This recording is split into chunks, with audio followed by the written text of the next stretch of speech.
Again, everyone, for joining us today. We're so excited to have you here and meet all of our Amelia Earhart Fellows. And I'm going to let Nicole take it on. Thanks, Nicole. Okay, you're welcome. Welcome, and thank you for joining us today for a day in the life of an Amelia Earhart Fellow, inaugural perspectives across 5 decades. We are delighted to have you with us for this 60-minute event. My name is Nicole Zellner, and I am a member of the Amelia Earhart Fellowship Committee.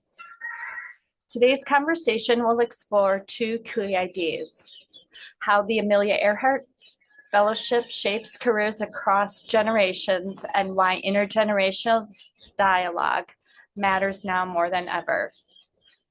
As Amelia Earhart once said, this modern world of science and invention is of particular interest to women for the lives of women here affected by horizons than, as Amelia Earhart once said, the modern world of science and invention is of particular interest to women, for the lives of women have been more affected by new horizons than those of any other group. It has provided undreamed of economic opportunities for women. On July 2nd, 1937, a Lockheed aircraft carrying the famed American aviator and Zonta Amelia Earhart was reported missing near Howard Island in the Pacific. No trace of Amelia Earhart or her navigator, Fred Noonan, was ever found. The very next year, Zonta International established the Amelia Earhart Fellowship in her honor, ensuring that her legacy would live on through the advancement of women in aerospace and the sciences. The fellowship's impact began early and boldly. In 1940, Rose Elizabeth Lund became the first recipient of an Amelia Earhart Fellowship, receiving an award of the equivalent of US $500, equivalent to approximately US $11,500 today. At the time, she was a student in the Department of Aeronautical Engineering at the Massachusetts Institute of Technology, one of fewer than 10 women studying at MIT that year. Each January, Zonta International commemorates Amelia Earhart's extraordinary contribution to aviation and her enduring impact on the empowerment of women in science, progress we continue to advance today. The US $10,000 Amelia Earhart Fellowship is now awarded annually to up to 30 women pursuing PhD or doctoral degrees in aerospace engineering and space sciences. Since the program's inception, Zonta International has awarded 1,794 Amelia Earhart Fellowships, totaling more than US $12.2 million to 1,365 women from 80 countries. Amelia Earhart Fellows have gone on to become astronauts, aerospace engineers, astronomers, professors, geologists, business leaders, and heads of companies. Today's webinar will be recorded. We invite you to engage with our presenters by submitting questions through the chat or the Q&A feature at the bottom of your screen. Questions will be addressed either in real time or in the chat, or during the question and answer portion at the conclusion of the session. It is now my pleasure to introduce our first Amelia Earhart Fellow for today's presentation, Johanna Brugger. Johanna is a 2024 AE Fellow from Germany. She's a doctoral candidate at the Institute of Geophysics and Extraterrestrial Physics at the Technische Universität Braunschweig. Johanna's research focuses on the characterization of the physical and thermophysical properties of lunar regolith, fine-grained material covering the moon's surface, a topic near to my heart, using remote sensing data and numerical models. She is an advocate for education equity and volunteers by organizing free tutoring. But I will leave the rest to her story. Johanna, please introduce yourself and your video. Hello, everyone. Nicole already told you a little bit about me. I'm happy to be here. I'm a PhD candidate in my final year. So all I'm thinking about right now is my thesis and submitting the last scientific paper about my current study. To me, a PhD is like a roller coaster ride. So I experienced many ups and downs along the way. And the Amelia Earhart Fellowship really helped me to get through the more difficult phases after PhD. So for me, it's a recognition of not only the hard work in the past, but also the smaller things and maybe sometimes less visible things. So, for example, volunteer work, serving on a committee, or all the times I stepped out of my comfort zone. And it's also a great motivation for the journey that's still ahead of me. So I would say being an Amelia Earhart Fellow, yeah, it's great to be part of such a wonderful network, and I want to say thank you. And yeah, today I had the really exciting task of making a video about a typical day in my life. I've never done this before, so yeah, let's see how it turned out. And yeah, Shannon, you can play my video. Okay. Thank you so much, Johanna.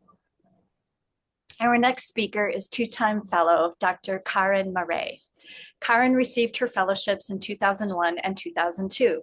Originally, Karen was an electronic engineer from South Africa. She received her PhD from the Department of Aeronautics and Astronautics at MIT in 2025 and also holds a master's degree in space-based radar from MIT. Karen is the author or co-author of several technical publications, including 31 journal papers, 2 reports for the National Academies, and 2 book chapters. She received the prestigious NSF Career Award in 2014. Today, Dr. Murray is a professor of aeronautics and astronautics at Purdue University in Indiana. Karen, please say hello to our audience and briefly tell us what being an Amelia Earhart Fellow means to you. Thanks, Nicole, and hi, everyone. So thanks for that nice bio as well. I guess I'll tell a little bit of a story of what happened when I got my fellowship. So as you mentioned, it was in 2001. And for maybe the older members of the audience can remember that we didn't really have the computer technology, and we certainly did not have smartphones and all those things that we have now. And one of the things was that I did not have a computer. So anytime I needed to do work, I had to go to the office. And so, you know, if I needed to work on homework in the evening that needed a computer, I would be in the office. Anytime I had to go to the office. So when I got the fellowship, I bought my first laptop. And this was just life-changing because now instead of always having to be in the office, I could take my laptop and sit on the couch and work. If it was snow, Boston can get really, really cold and snowy. I wouldn't have to venture outside. And now that I think about it, it was this huge clunky laptop. It was probably about 2.5 inches thick. It probably weighed a ton. But that just made such a massive difference in my quality of life day to day. And then the other thing that I'll mention, and Johanna also alluded a little bit to this with the sort of the roller coaster thing. One part of being a PhD student is feeling very unsure of yourself and feeling like you're never ever going to graduate. And that you, of all the people at the university, are the one who does not know what they're doing. And receiving this fellowship was such a validation because it made me feel like there's a bunch of people who see what I'm doing and they believe in me, and they're giving me this award. So that was just really like a wonderful thing to receive as well. And I think with that, I've probably spent enough time talking. So if we want to show my video. Absolutely. Thank you so much. One moment, please.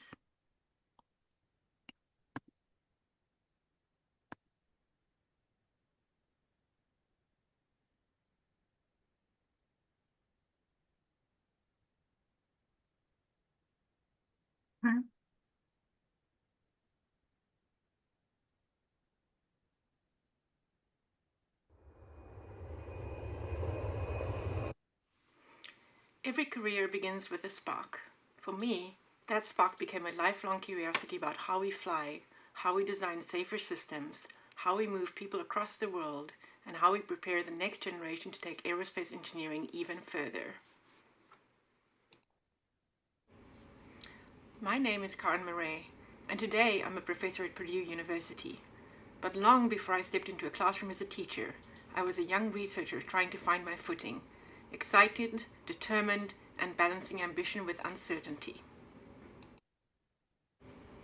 The Amelia Earhart Fellowship arrived at a moment when support meant everything. It allowed me to focus on my research, to grow as a scholar, and to imagine a future where I could give back to the field I love. The fellowship helped carry me through my PhD, and it opened doors to opportunities, to mentorship, and ultimately to a career where I now have the privilege of guiding students who are ready to shape tomorrow's aerospace industry. When I stand in front of a classroom, I see young people with the same spark that inspired my own journey as a researcher and educator. They bring curiosity, energy, and ideas that remind me how much potential they already have. Seeing them explore challenging concepts, test their understanding, and gradually find their confidence is incredibly rewarding. Helping students develop their ideas, strengthen their voices, and realize the impact they can make is one of the greatest joys of my career. Being part of that growth is truly meaningful to me. But the fellowship didn't just support my work. It supported me as a whole person. It gave me the freedom to grow, not just as a researcher, but as someone who seeks adventure, who loves the outdoors, who tackles challenges on trails and in kayaks, and even at home with a toolkit in hand. It gave me the space to build a full, meaningful life, one filled with movement, curiosity, laughter, and family. My career has taken me in directions I could never have fully imagined when I first started down this path. I've had the chance to explore big questions, dive into complex systems, and build a life around curiosity and connection. Teaching, researching, and working with students every day remind me why I love what I do. I'm grateful for every opportunity that has shaped my journey, opportunities that allowed me to grow as a scholar, an educator, and a person. Support from programs like this one creates space for women in aerospace to pursue meaningful, ambitious paths, and I'm proud to be part of that story. Thank you for helping make that possible.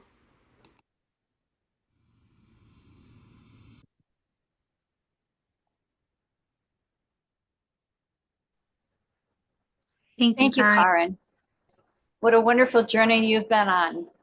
We now have a special treat for our audience. We will share a recorded conversation with Candace Cole, a 1969 Amelia Earhart Fellow and current member of the Amelia Earhart Fellowship Committee. Candace's story reflects the lasting multi-generational impact of the fellowship and the ways it continues to shape women's careers over time. Following Candace's segment, we will move into a guided Q&A discussion with our featured guest fellow, Tammy Smecker-Hain, a 1991 Amelia Earhart Fellow. Together, these perspectives will help us explore how the fellowship's legacy continues to evolve across generations. Let's now hear from Candace Cole.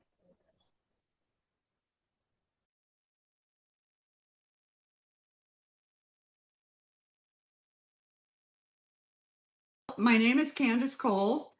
I got my fellowship in 1969, which was a very long time ago. I had applied to graduate schools and received a letter from a professor here at the University of California, San Diego, that if I came and worked in his lab, I could work on the first lunar samples. That is, if we got any, because of course that was before Apollo 11. And getting the fellowship for me was a big boost, especially to find people who believed in me.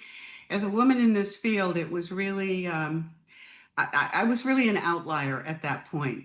Things are much better now in my field, which is cosmochemistry, not to be confused with cosmetology. A fellowship of women is really important. I grew up in a family where women weren't valued very much. So my mother would tell me things like, don't make friends with women, they don't run the world. And this, was not a particularly good thing for my self-esteem growing up. And to be a part of an organization that is all for women and about women and worldwide, because I'm very much a world traveler, has been just a very meaningful experience. So I worked on the first rocks from the moon, and I worked on meteorites, and including San Juan Capistrano, which was the first known meteorite fall from California. And I was involved in picking that thing up and studying it. And what I measure is, bear with me here, cosmic ray produced radioactivity. And this is kind of like carbon-14, carbon dating, but it's a little different. And this allows us to determine the ages of the impact crater, the ages of turnover rates of the lunar soil, things like that. So dating these craters was really very exciting. One of my most exciting adventures was that I got to spend a field season in Antarctica. But the U.S. sends a team down, funded by the National Science Foundation, almost every year to search for meteorites in Antarctica. And I was a member of this team in the 93-94 field season, which was a long time ago. And we spent 6 weeks out on the ice living in a tent. And we found lots of meteorites because some ways that the Antarctic ice sheets work. Meteorites do not fall more evenly they fall evenly over the planet. They don't fall more in Antarctica. They're just easier to find on the ice. And we drive our snowmobiles around and pick them up. We even found a meteorite from the moon. I really started a lot of this field work in about 1990. When I was doing field work in Australia at that point, women in Australia were not viewed in a very positive light, especially in the, more remote areas where we were. There was a little girl I met there who was 5, and I brought her a present of a necklace, and she wouldn't take it. She said, "I'm not a girl. Girls don't get to do any of the fun stuff. I'm not a girl. I won't take a necklace." And this really saddened me that this is the world that she was growing up in. But I think it was things like that that really inspired me to get back involved with Zonta. And also, the fellowship had meant a lot to me, and it was my turn to give back. I was established enough in what I was doing that I had the time and the energy to do that.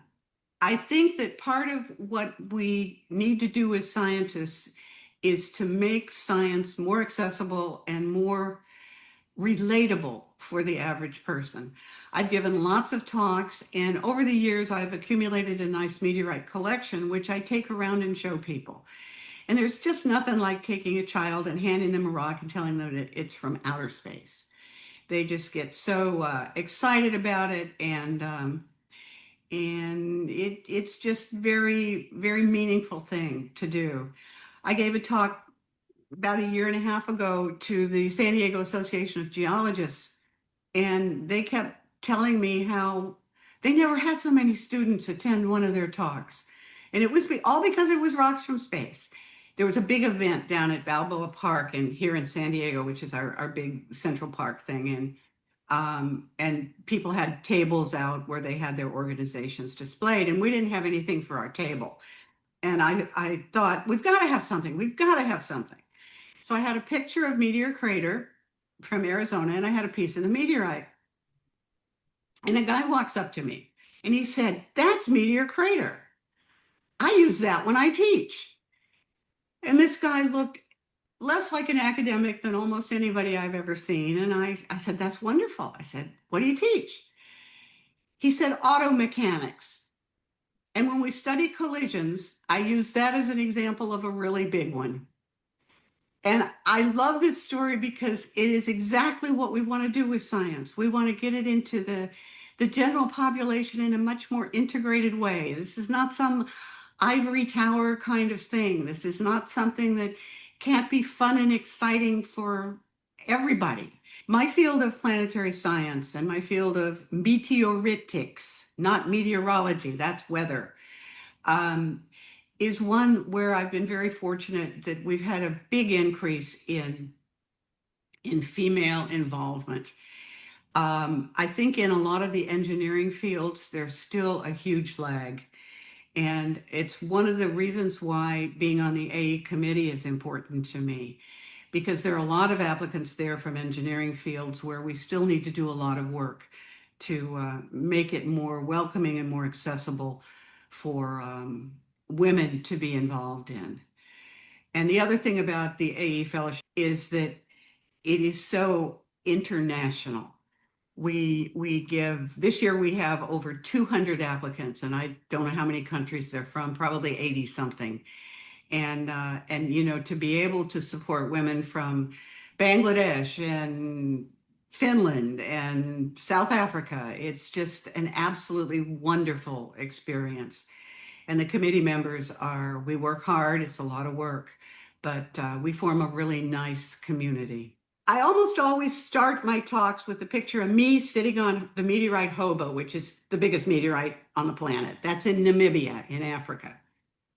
And I always end my talks with a picture of the Earth because I want to bring us home.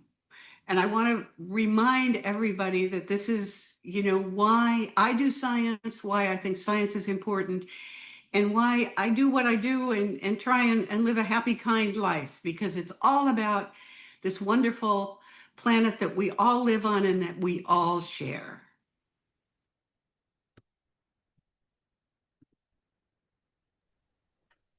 Thank you, Candace. It's been wonderful working with you on the fellowship selection committee. Welcome, Tammy. Thank you for joining us today. Hello, Tammy Nicole. Smecker received her Amelia Earhart Fellowship in 1991. She's a professor emeritus of physics and astronomy at the University of California, Irvine in the USA.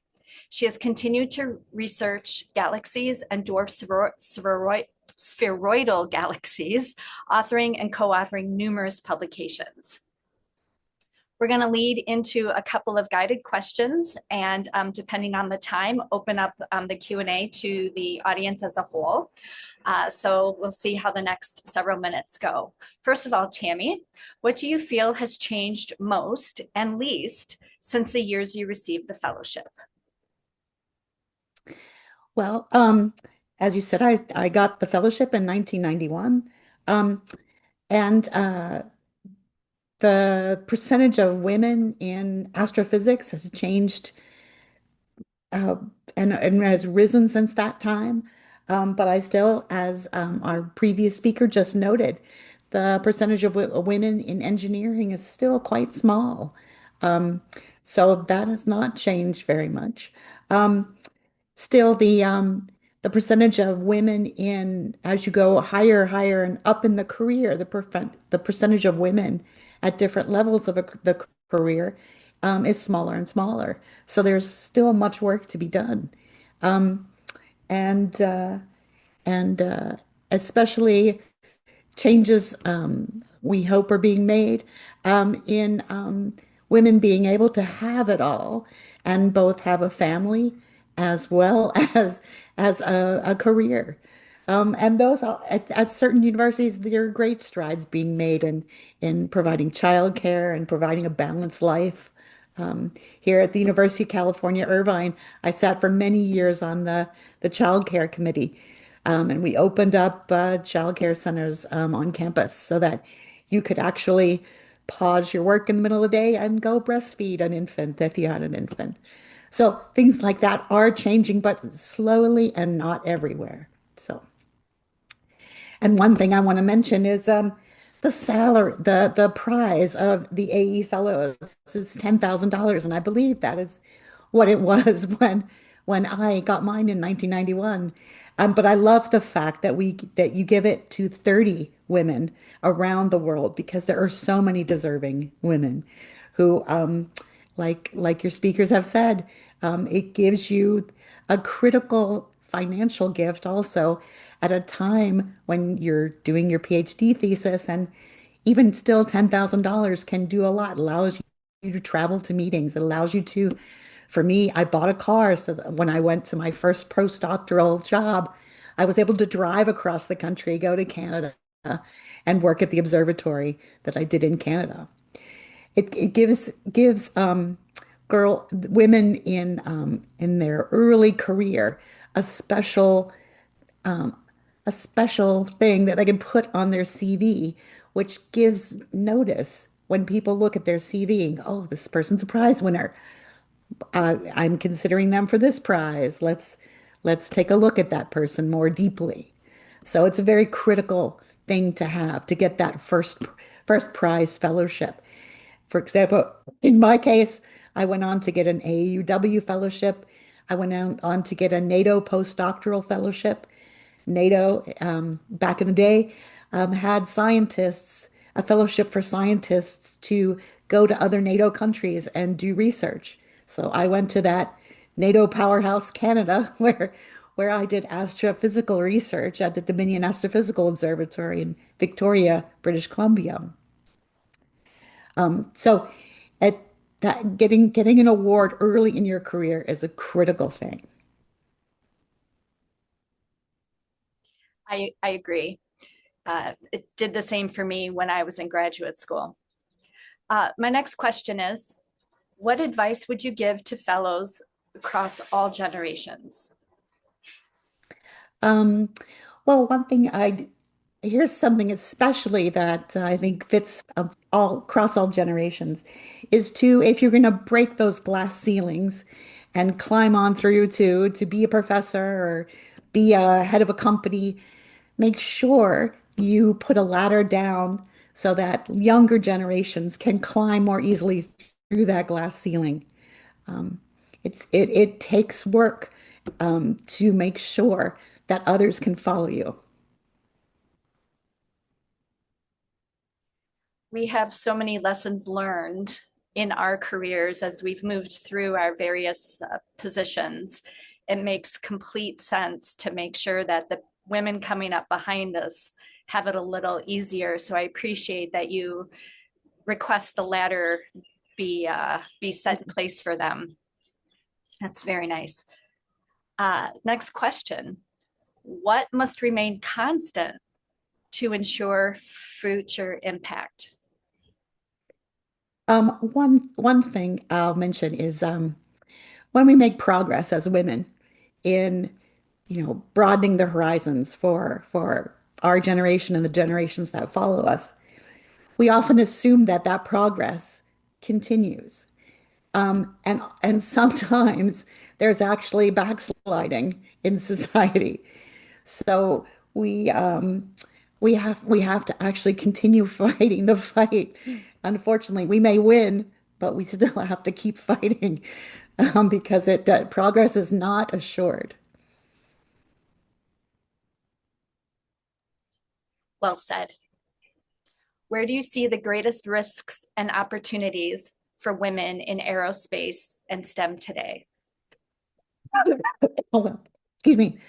In terms of risks, um, I don't really see risks.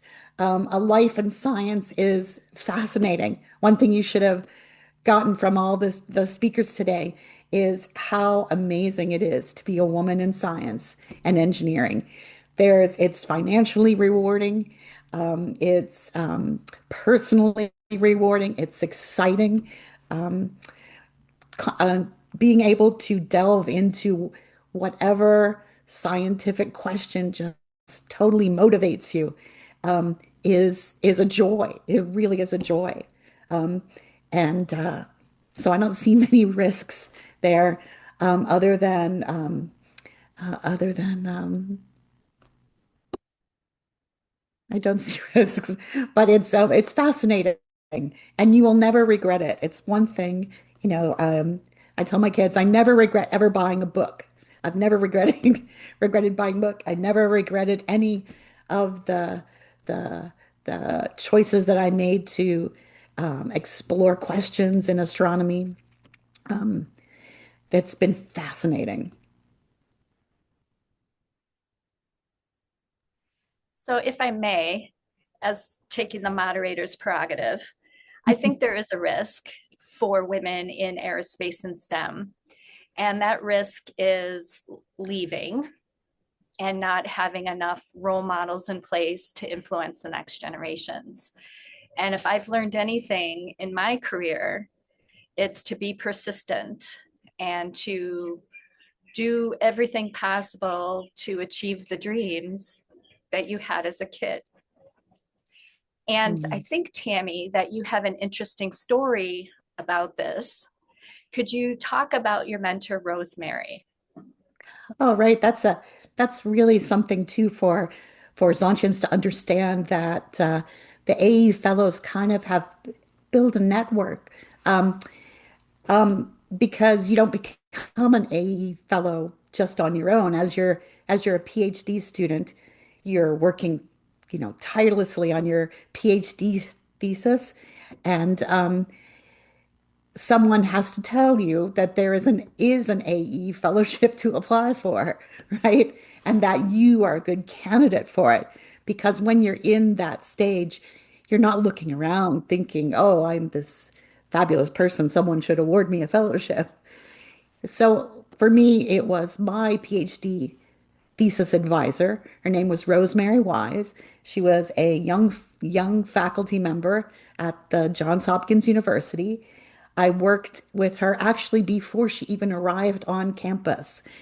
And so when I got to the stage of, a year before my thesis was finally finished, she said, "You should apply for this as you're writing up your fellowship."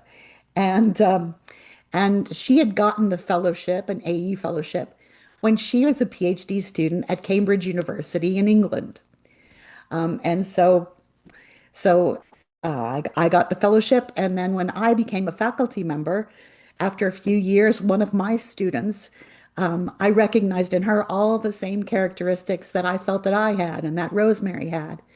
And her name was Carol Thornton. She's now Carol Hood. Um, and I asked her to apply for it the year before she finished her PhD thesis, and she got one and became an AE fellow. She's now a professor at Cal State University in San Bernardino, not too far away from me here in California. She's married to Michael Hood, who was my PhD candidate. They're both professors. So that that AE fellowship continues to give back in inspiring the next generations. And I really feel like it's quite a sisterhood between the AE fellows.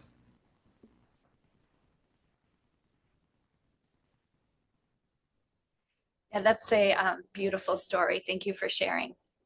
I went to my first Zonta convention last year, 2 years ago now, I guess, in Brisbane. And it was really nice to be reunited with members of the fellowship committee, but also other AE fellows who had come from all over the world to Brisbane. And I agree that it is a sisterhood, and it's something that I'm learning about as I'm an independent member of Zonta. And it's been very special working with the committee and also reviewing all the applications over the years.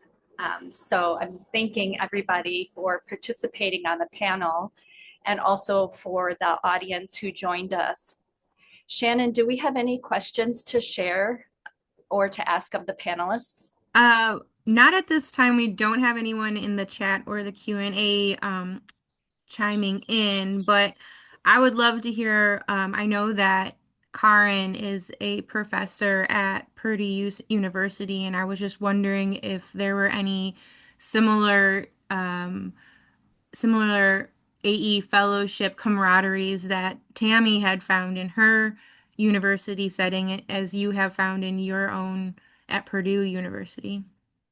Yeah, maybe perhaps not quite the same, but I do remember at some point one of my colleagues who actually was the very first women faculty hired at Purdue Aeronautics and Astronautics. Her name is Professor Kathleen Howell.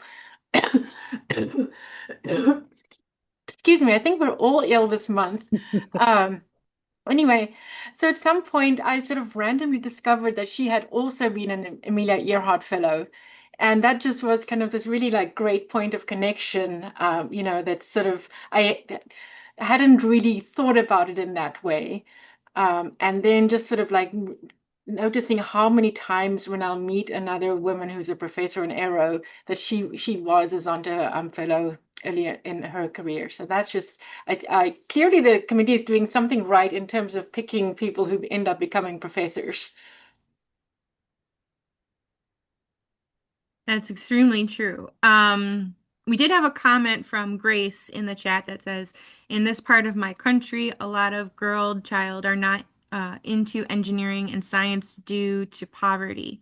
If we enhance, if we lead them, I think they will go higher. So I wonder if we ask Nicole, if we ask all five of you, if there's any input in bringing the idea of engineering and science to girls who may not experience it or who don't have the same education equality, if there's something that you found in your studies or in your research of a way to bring this idea of science to them in a more realistic way.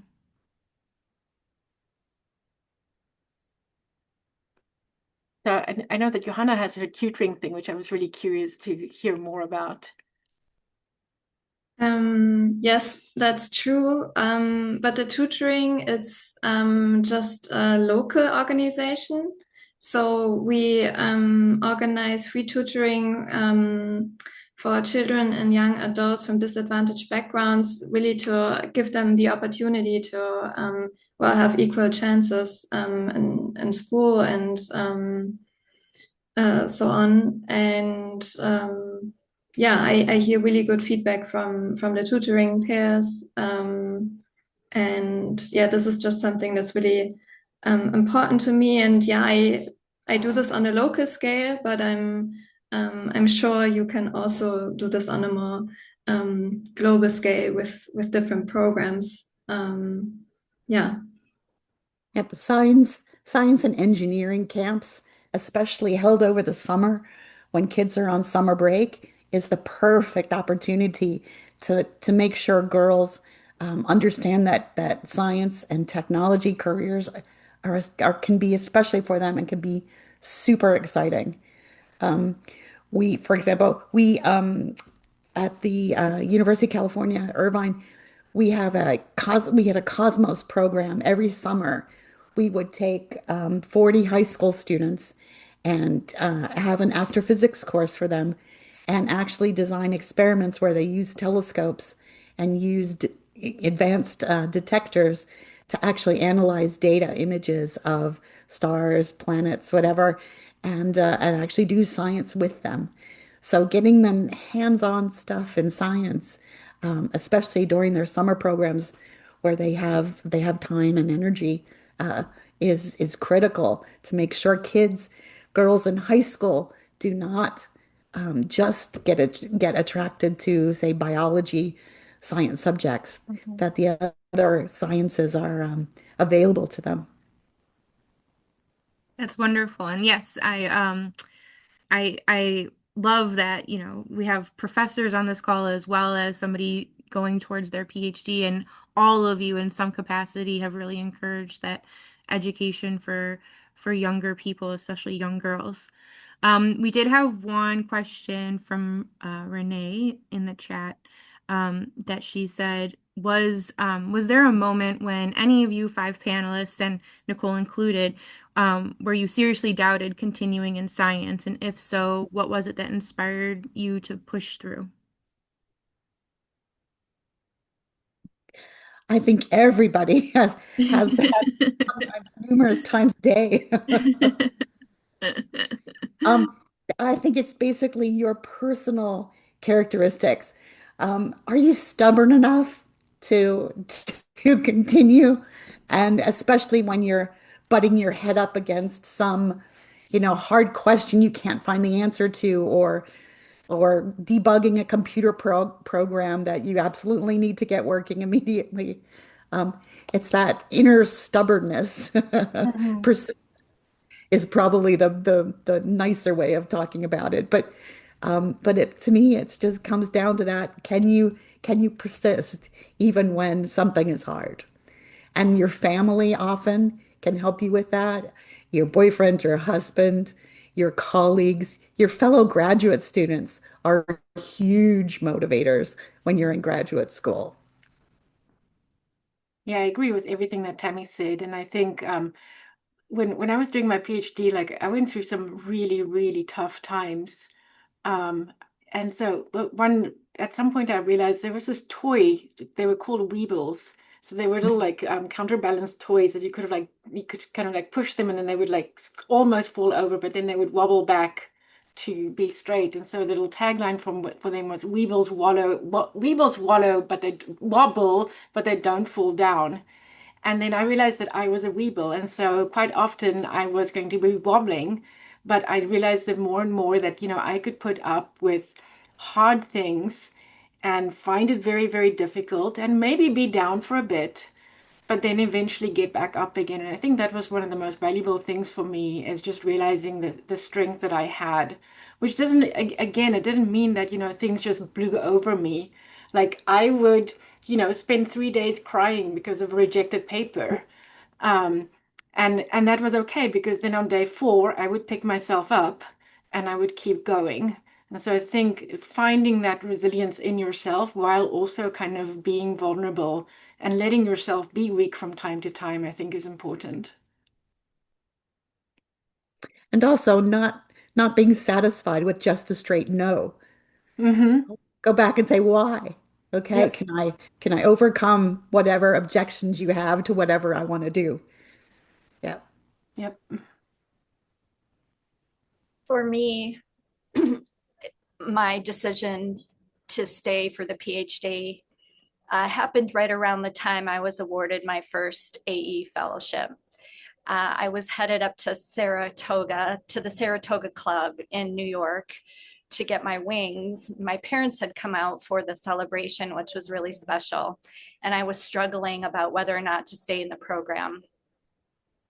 And being celebrated as a fellow by that club was very, very special and helped me realize I had this dream I wanted to realize of one day working for NASA, doing research for NASA. I also work with lunar samples. There seems to be a theme here today on that, but it was quite something to be acknowledged for the work that I had done and that it was worthy of a fellowship with such history and such prestige.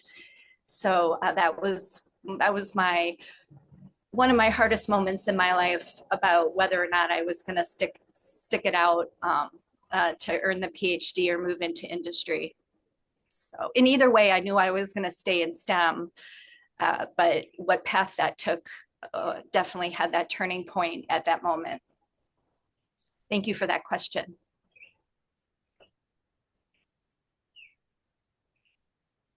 Anything else, Shannon? We have about 6 minutes of our time left together, but we did have somebody in the Q&A ask what recent breakthrough in science excites you the most today? And I think that might be a very uplifting question to end on, because seeing the excitement of AE Fellows and seeing the work that's being done truly motivates me when I'm working at Zonta headquarters. So I would love to hear what excites all of you the most. Well, I'd say that new technology is incredibly exciting in astronomy. We have such profound questions to answer. We now know that the universe, the mass in the universe, 90% of it is made of dark matter. We don't know what mysterious particle this actually is. We know that the universe is expanding at an ever growing rate. We don't know why or whether that expansion will slow down, stop, reverse itself, or continue on forever. But it's the advances in technology and computational power, which are allowing us to really tackle those questions. There's going to be a new Hubble Space Telescope. There's We've got the James Webb Space Telescope is giving us information on different wavelengths that we haven't had good access to before in outer space because it's above the Earth's atmosphere. Um, how fascinating is it that the Artemis rocket is on the launch pad and scheduled February 6th to blast off and take people around the moon again on this ever growing quest to someday go to Mars. It's how fascinating is all of that?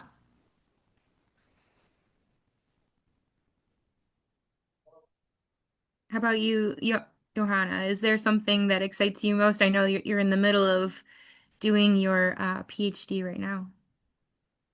Um, yeah, I don't know. For me, nothing exact comes to my mind right now. I'm also in planetary science, and now with teaching this class about the formation of the solar system, what I really like is this learning that, for example, our planets probably did not form in the location where they are right now. So this is something that can tell and explain you a lot about current observations of our solar system. And yeah, there are just so many things you never know everything. And as Tami already said, there are so many open questions. I feel like for me personally, what's really motivating is going to conferences and meeting fellow researchers and just see what they're working on, which questions they have, how they are doing.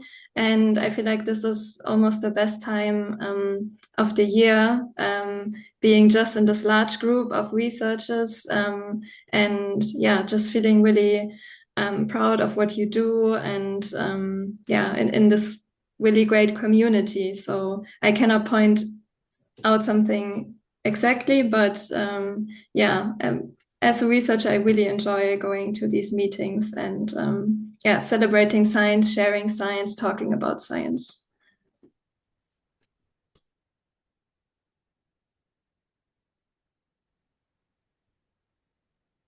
Shannon, I Karen, don't know if you any, wanted to wrap up or. yeah, just briefly. So real quick, I guess for me the most inspiring thing about my work is working with young people and just seeing them grow. And as someone mentioned, we don't really have enough women. So when I am able to connect with our women students and show them that they are not alone, that's wonderful.